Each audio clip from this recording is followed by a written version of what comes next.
작고 귀여운 과일 살구. 그런데 그 씨앗 속에는 생명을 살릴 수도 위협할 수도 있는 놀라운 비밀이 숨어 있습니다.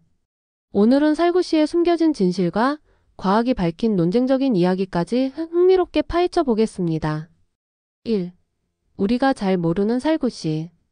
살구의 속을 까보면 딱딱한 핵이 나오고 그 안에는 작고 고소한 씨가 들어있죠. 이 씨앗은 살구씨 혹은 한의학적으로는 행인이라 불리며 맛은 고소하지만 독성이 있다는 점 때문에 섣불리 먹어선 안 되는 식재료로 알려져 있습니다. 2. 살구씨의 독성. 아미그달린. 살구씨에는 아미그달린이라는 천연 화학물질이 들어 있습니다. 이 성분은 체내에서 청산가리로 변할 수 있는 시아나수소로 전환됩니다. 즉 생으로 많이 먹을 경우 치명적일 수 있습니다. 어른 기준으로 약 5-70개의 생살구씨가 치사량에 이를 수 있으며 아이에게는 그 절반도 위험할 수 있습니다. 3. 그렇다면 왜 약재로 쓰일까? 한의학과 전통의학에서는 살구씨를 기침, 천식기관지염 등의 치료에 오랫동안 써왔습니다. 그 이유는 적절히 가공한 살구씨에는 기관지를 이완시키는 효과와 항염 작용이 있기 때문이죠. 쓴 살구씨와 단 살구씨로 구분되며 쓴 것은 주로 약재로 단 것은 식용으로 쓰입니다. 4. 중국의 전통 음식 행인두부. 중국에서는 살구씨를 활용한 전통 디저트가 있습니다. 바로 행인두부 일명 살구씨 푸딩입니다. 하지만 여기서 재미있는 점. 현대 중국 요리에서 사용되는 건 실제 살구씨가 아니라 아몬드인 경우가 많습니다. 왜냐하면 생살구씨는 독성이 있고 관리가 어려워 아몬드나 살구향을 낸분말로 대체하는 것이죠. 5. 중동과 지중해 요리에서의 사용. 중동 지역에서는 살구씨 오일을 짜서 고급 식재료 혹은 미용 오일로 사용하기도 합니다. 특히 튀니지, 레바논 등에서는 살구씨 오일을 샐러드 드레싱에 사용하거나 향신료처럼 살짝 뿌려 풍미를 더하는 방식으로 활용됩니다. 6. 이탈리아의 아마레토. 살구씨에서 유래된 대표적인 음식 중 하나가 바로 이탈리아의 아마레토 리큐르입니다. 아마레는 쓴맛을 뜻하는데 이 리큐르는 살구씨나 아몬드에서 추출한 쓴맛과 설탕을 섞어 달콤 씁쓸한 맛을 내죠. 디저트나 칵테일에 많이 쓰이며 사실상 살구씨의 향기가 살아있는 술이라 할 수 있습니다. 7. 살구씨 오일. 피부에도 좋을까? 살구씨 오일은 미용업계에서도 유명합니다. 풍부한 비타민 E와 불포화 지방산 덕분에 피부 진정, 보습, 탄력에 효과적이라고 알려져 있죠. 하지만 주의할 점은 식용용과 화장품용 오일이 구분된다는 것입니다. 화장품용은 정제 과정이 다르기 때문에 절대 섭취하면 안 됩니다. 8. 유럽의 살구씨 디저트 활용. 프랑스와 스페인 일부 지역에서는 살구씨를 말려 가루로 만들어 쿠키나 케이크에 고소한 풍미를 더하기도 합니다. 그러나 이 역시 소량만 사용해야 하며 보통은 볶거나 찌는 과정을 거쳐 독성을 제거한 후 사용합니다. 9. 살구씨를 둘러싼 논란. 암치료. 살구씨에 들어있는 아미그달린이 과거에는 비타민 B17로 마케팅되어 암치료에 효과가 있다는 주장이 퍼졌습니다. 하지만 이는 과학적으로 입증되지 않았고 FDA 등 여러 보건기관에서는 이 주장을 공식적으로 금지하고 있습니다. 오히려 위험할 수 있는 정보로 경고된 바 있습니다. 10. 이름 속의 착각. 살구씨와 아몬드는 사촌. 흥미롭게도 아몬드와 살구씨는 매우 유사한 외형과 풍미를 가집니다. 이 때문에 일부 제품은 두 재료를 혼용하거나 살구씨 아몬드 향이라는 식의 제품명이 붙기도 하죠. 둘 다 장미과 나무의 씨앗으로 아미그달린 성분이 공통적으로 들어있기도 합니다. 바다의 무시무시한 포식자 상어. 하지만 우리가 아는 상어의 모습은 단지 공포의 이미지뿐일까요? 상어는 수억 년 전부터 살아온 진화의 산물이자 우리가 잘못 알고 있는 오해와 놀라운 생태적 비밀로 가득 찬 존재입니다. 오늘은 우리가 몰랐던 상어의 세계로 함께 들어가 보겠습니다. 그 누구보다 강하고 누구보다 섬세한 바다의 진짜 주인공, 상어의 놀라운 이야기. 지금 시작합니다. 1. 상어는 공룡보다 오래되었다. 상어의 조상은 약 4억 년 전 대봉기 시대부터 존재했습니다. 공룡이 지구를 지배하기 전부터 바다를 누비던 진정한 살아있는 화석이죠. 초기 상어의 화석은 턱과 이빨만 남아있지만 구조는 지금과 비슷했습니다. 이처럼 상어는 수많은 대멸종을 견뎌낸 놀라운 생존자입니다. 2. 상어는 뼈가 없다. 상어의 골격은 연골로 되어 있습니다. 뼈보다 가볍고 유연해서 깊은 바다에서도 빠르게 움직일 수 있는 구조입니다. 그래서 상어의 몸은 마치 활처럼 휘어지며 헤엄칠 수 있습니다. 이 연골 구조는 고속 수영에 완벽히 적합하죠. 3. 상어는 잠을 자지 않는다. 전통적 의미의 수면은 하지 않지만 뇌의 일부만 휴식하는 방식으로 에너지를 보충합니다. 일부 종은 끊임없이 움직이며 물을 아가미에 통과시켜야 호흡할 수 있습니다. 그래서 상어는 수영을 멈추면 죽는다는 말이 나온 거죠. 그러나 어떤 상어는 해저 바닥에서 가만히 쉬기도 합니다. 종마다 다릅니다. 4. 상어의 피부는 거꾸로 만지면 사포 같다.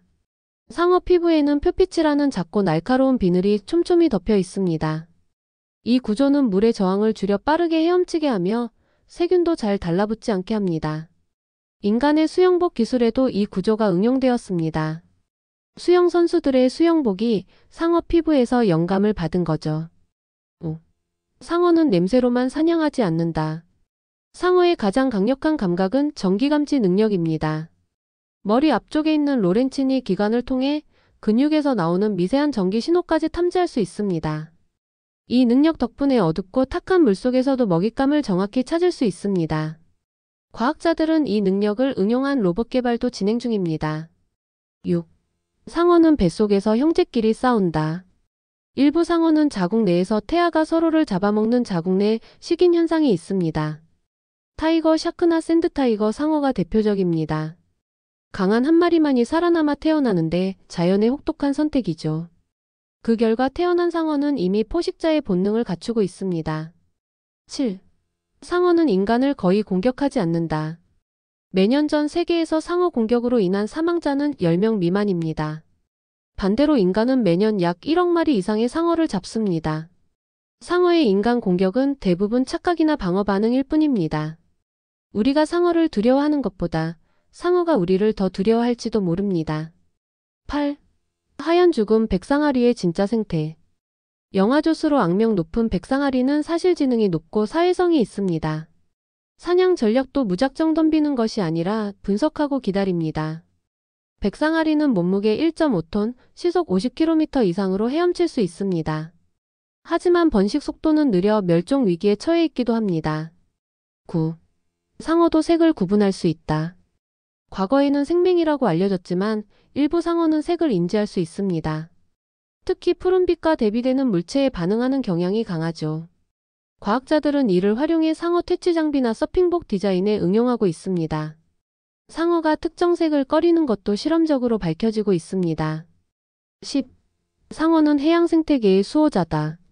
상어는 최상위 포식자로서 건강한 해양 생태계를 유지하는 데 핵심 역할을 합니다. 약하고 병든 개체를 제거해 어종의 건강성을 유지하고 종의 균형을 잡아줍니다. 상어가 사라지면 해양 생태계 전체가 붕괴될 수 있다는 연구도 있습니다. 인간이 상어를 지켜야 하는 진짜 이유가 여기에 있습니다. 상어는 단순한 포식자가 아닙니다. 그들은 지구의 역사와 함께해온 생존자이자 바다 생태계의 균형을 지키는 파수꾼입니다. 우리가 상어에 대해 알아야 할 것은 공포가 아닌 존중입니다. 지금 이 순간에도 조용히 바다를 지키고 있는 상어에게 이제는 무서워하지 말고 경외심을 가져야 할 때입니다. 다음 시간엔 또 다른 놀라운 생물 이야기로 찾아올게요. 만약 당신이 어제를 다시 살 수 있다면, 아니면 100년 뒤 미래로 갈 수 있다면? 시간여행 공상과학 속 이야기일까요? 아니면 아직 풀리지 않은 인류의 미스터리일까요? 오늘은 역사 속에 숨겨진 타임머신의 단서, 과학자들의 실험, 그리고 실존했다는 시간여행자들의 기묘한 이야기까지. 지금까지와는 전혀 다른 타임머신의 세계로 함께 들어가 보겠습니다. 1. 타임머신보다 오래된 개념, 시간여행의 고대 신화. 고대 인도 문헌 마하바라타에는 수천 년을 건너뛰는 인물이 등장합니다. 중국의 열자에도 한숨 자고 일어나니 세상이 바뀌어 있는 이야기가 있죠. 이는 단순한 신화일까요? 아니면 인류가 오래전부터 시간의 흐름에 의문을 품었다는 증거일까요? 2. 아인슈타인의 상대성 이론은 시간여행을 허용한다. 빛에 가까운 속도로 이동하면 시간이 느리게 흐른다는 특수상 대성 이론. 우주 비행사를 통해 이미 이론은 실증됐으며 이들은 미세한 시간 여행자입니다. 이론적으로는 미래로의 여행은 가능하다는 뜻이죠. 문제는 과거로의 여행입니다. 3. 존 티터 사건. 2036년에서 온 남자. 2000년에 등장한 정체불명의 인터넷 사용자 존 티터. 그는 자신이 2036년에서 왔으며 IBM 5100 컴퓨터를 찾기 위해 왔다고 주장했습니다. 그의 예언 중 일부는 놀랍게도 실현되었습니다. 정말 시간여행자였을까요? 아니면 뛰어난 예측가였을까요? 4. 필라델피아 실험. 전함이 순간이동했다. 1943년 미 해군이 함선을 레이더에서 숨기기 위해 실험했다는 이야기. USS 엘드리지가 순간이동하고 시간이 왜곡되었으며 선원들이 벽에 파묻혔다는 전설. 공식적으로는 허구로 발표되었지만 이를 주장한 인물들은 사라졌거나 정신이상 판정을 받았습니다. 진실은 과연 어디에? 5. 타임슬립. 실제 사례가 존재한다.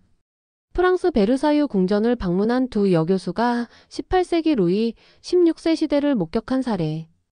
2006년 영국에서 일어난 리버풀 타임슬립은 백화점이 1950년대로 바뀐 경험을 보고했습니다. 전 세계적으로 수십 건의 유사 보고가 존재하며 차원 중첩 현상으로 해석되기도 합니다. 6. 시계 없는 손목시계 남자. 시간에 맞지 않는 물건들. 1940년대 캐나다 유적에서 현대식 손목시계를 찬 시신이 발견된 사건. 페루 나스카 유적에서는 알루미늄과 플라스틱 부품이 함께 발견되기도 했습니다. 이른바 타임 아노말리. 현재 기술로는 설명이 어려운 물건들이 시간 밖에서 등장하는 경우입니다. 7. 양자역학과 다중우주. 시간여행의 새로운 열쇠. 양자역학에서는 입자가 동시에 여러 상태에 존재할 수 있습니다. 이는 평행우주 또는 다중세계 이론과 연결되며 시간여행은 우주 간 이동일 수 있다는 설도 있습니다. 최근에는 양자 컴퓨터를 통해 시간을 되돌리는 알고리즘까지 등장하고 있습니다. 8. 정부의 비밀 프로젝트. 타임머신은 이미 만들어졌을까? 미국 몽턱 프로젝트, 러시아의 크로노스 계획 등 비밀리에 시간 실험을 했다는 주장.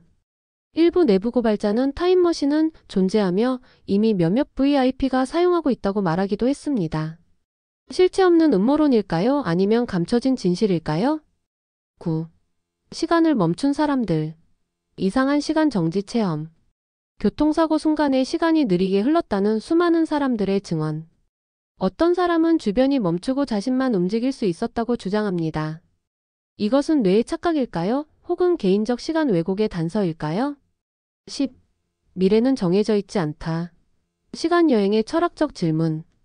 타임머신이 가능하다면 자유의지는 어떻게 될까요? 과거를 바꿀 수 있다면 현재는 어떻게 되나요? 영화 인터스텔라, 어바웃 타임, 테넷 등이 던지는 시간의 철학적 질문은 단순한 판타지가 아닙니다. 결국 타임머신은 기술의 문제가 아니라 시간에 대한 인식의 변화일지도 모릅니다. 타임머신은 아직 완성되지 않았을지 모릅니다. 하지만 인간은 이미 상상 속에서 시간의 벽을 넘나들고 있죠. 우리가 시간여행을 꿈꾸는 이유는 후회 때문일까요? 아니면 희망 때문일까요? 당신이라면 과거로 아니면 미래로 가고 싶나요? 여러분의 생각을 댓글로 남겨주세요. 다음 시간엔 또 다른 미스터리한 이야기로 돌아올게요. 서랍에 굴러다니는 고무밴드 그냥 버리기엔 아깝죠? 묶는 것만이 고무줄의 전부라고 생각하셨다면 오늘 영상 보시면 생각이 확 달라질 겁니다. 작고 흔한 고무줄 하나로 정리, 청소, 보관, 심지어 요리까지. 지금부터 당신의 일상을 바꿀 고무밴드 꿀팁 20가지 지금 시작합니다. 1. 도마 미끄럼 방지. 도마 아래 고무줄을 감으면 미끄러지지 않아요. 칼질할 때 훨씬 안전합니다. 2. 펜 굴러가지 않게 고정. 고무줄 하나를 펜에 감아두면 책상에서 굴러 떨어지지 않습니다. 특히 사무실이나 학생 책상에서 유용하죠. 3. 비누 미끄럼 방지 패드. 비누 받침대에 고무줄 몇 개 감으면 비누가 미끄러지지 않고 물빠짐도 좋아져요. 4. 양치컵 눈금 만들기. 아이들 양치컵에 고무줄을 감아 적정량 표시선으로 사용 가능. 물 또는 가글의 양을 쉽게 조절할 수 있어요. 5. 정리 안 되는 전선 묶기. 길게 늘어진 충전선, 이어폰, USB 케이블 등 정리할 때 고무줄이 최고. 코드마다 색깔을 다르게 하면 구분도 쉬워요. 6. 반지 사이즈 조절. 반지가 헐거울 때 밑부분에 고무줄을 작게 감으면 딱 맞는 사이즈로 변신. 7. 슬리퍼 벗겨짐 방지. 아이 슬리퍼 뒷부분에 고무줄을 끼워주면 쉽게 벗겨지지 않아요. 유치원 아이들에게 특히 유용. 8. 리모컨 배터리 고정. 배터리 커버가 망가졌다면 고무줄로 감싸서 고정하면 끝. 간단하지만 효과 확실합니다. 9. 양념병 미끄럼 방지. 유리 양념통에 고무줄을 감으면 손에 잘 잡히고 쿵 떨어질 위험도 줄어들어요. 10. 청소도구 고정. 걸레자루와 청소포 사이가 헐거울 때 고무줄로 고정하면 더 이상 빠지지 않아요. 11. 책갈피 대신 사용. 책에 고무줄 하나 감아두면 간편한 책갈피가 완성. 페이지도 고정돼서 야외 독서 시 유용합니다. 12.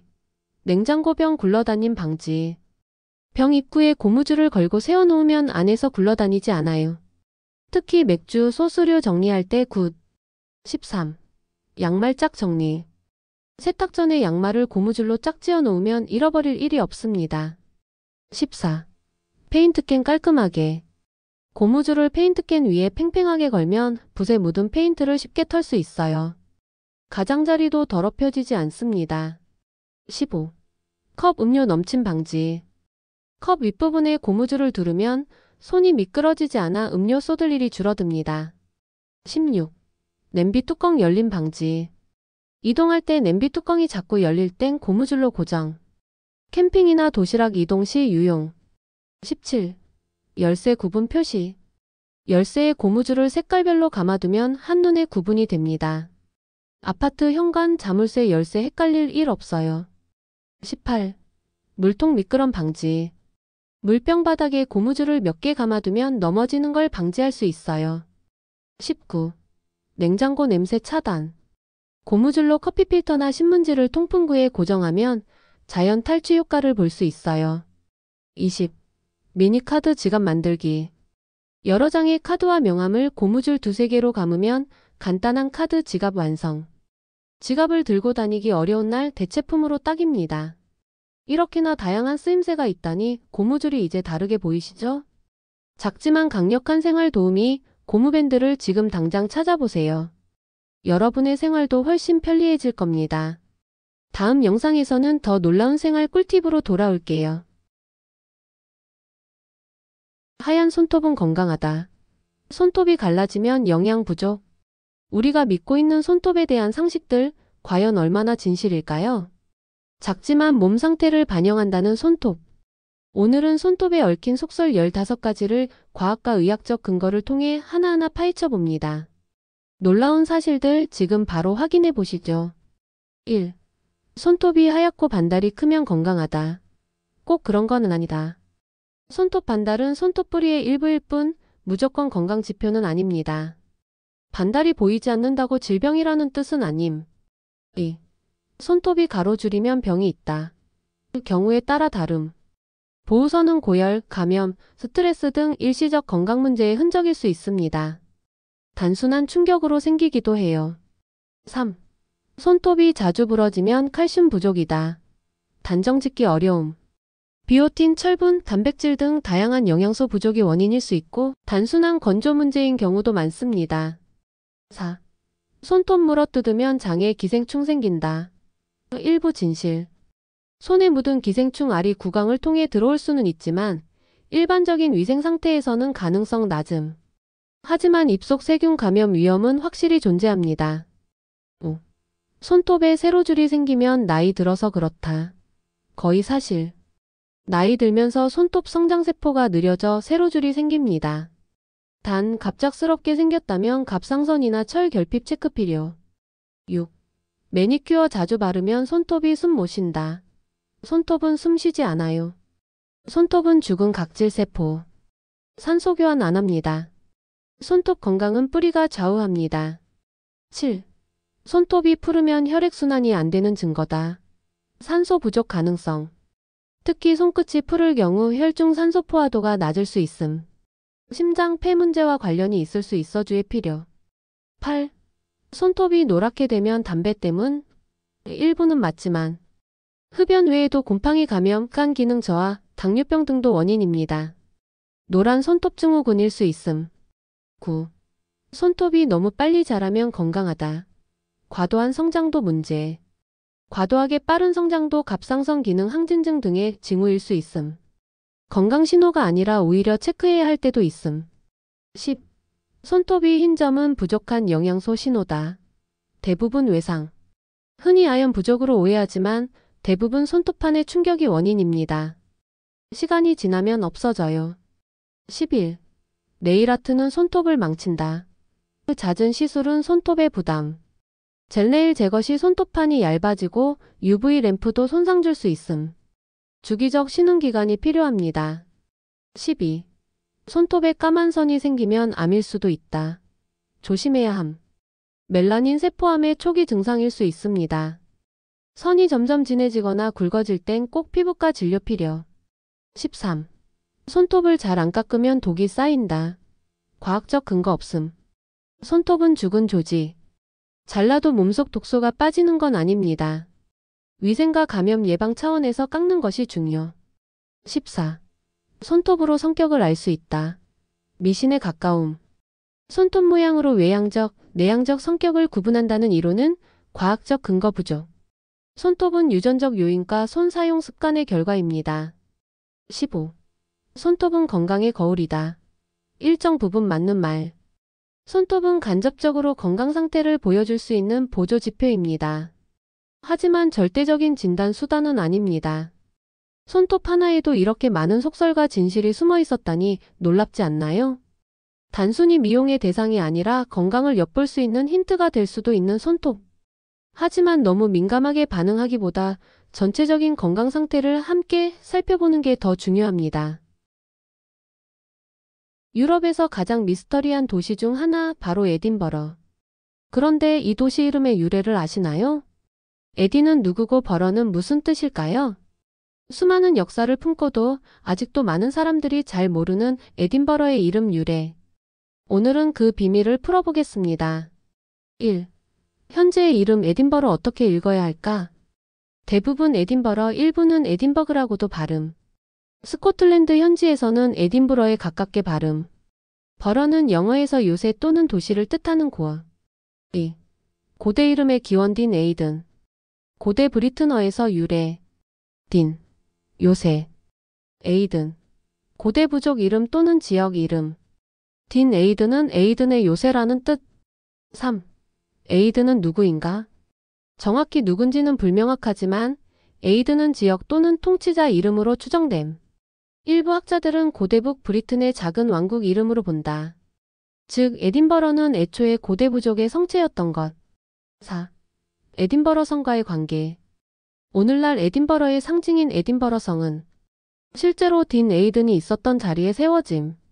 고대부터 전략적 요충지였으며 화산암 절벽의 요새로 매우 견고함. 5. 앵글로색슨의 정복과 이름 변화. 7세기경 앵글족이 북쪽으로 확장하면서 딘 에이든을 정복. 이들은 브리튼어를 이해하지 못했고 자신들의 언어에 맞게 바꿈. 버흐. 올드 잉글리시로 요새 성체 뜻. 시간이 지나며 에딘버흐. 에딘버러로 정착됨. 6. 버러의 의미는? 중세 영어와 스코틀랜드어에서 버러는 자치도시, 마을, 요새의 의미. 요크셔의 스컨소프, 피터버러 등과 어근이 같음. 에딘버러는 단순한 마을이 아닌 왕국급 요새 도시였기에 버러로 명명. 7. 노르딕과 바이킹의 영향은? 스코틀랜드 해안엔 바이킹 침입이 잦았지만 에딘버러는 내륙고지에 위치해 상대적으로 영향이 적음. 하지만 노르딕 지명과의 유사성도 간혹 제기됨. 8. 스코틀랜드 독립과 도시 정체성. 1329년 로버트 브루스 사후 에딘버러는 스코틀랜드의 실질적 수도로 자리 잡음. 이름은 변했지만 딘 에이든의 후예라는 정체성은 살아있음. 현재도 도시 깃발과 엠블럼의 요새 이미지가 남아있음. 9. 현대인의 오해와 흥미로운 사실들. 많은 관광객들이 에딘버러를 그냥 영어 이름으로 생각하지만 실은 브리튼, 앵글로 색슨, 스코틀랜드 역사가 겹친 결과 스코틀랜드 사람들조차 에이든이 정확히 누구인지 논쟁 중. 켈트어 부활운동과 함께 딘 에이든이라는 이름을 복원하려는 움직임도 존재. 에딘버러라는 이름 안에는 무려 1500년이 넘는 고대의 흔적이 숨겨져 있었습니다. 단순한 이름이 아니라 한 도시의 탄생과 정복, 변화의 역사가 담긴 단어였던 것이죠. 여러분은 어떤 도시 이름이 궁금한가요? 다음 시간에는 또 다른 도시의 숨겨진 유래로 찾아오겠습니다. 구독과 좋아요 부탁드려요.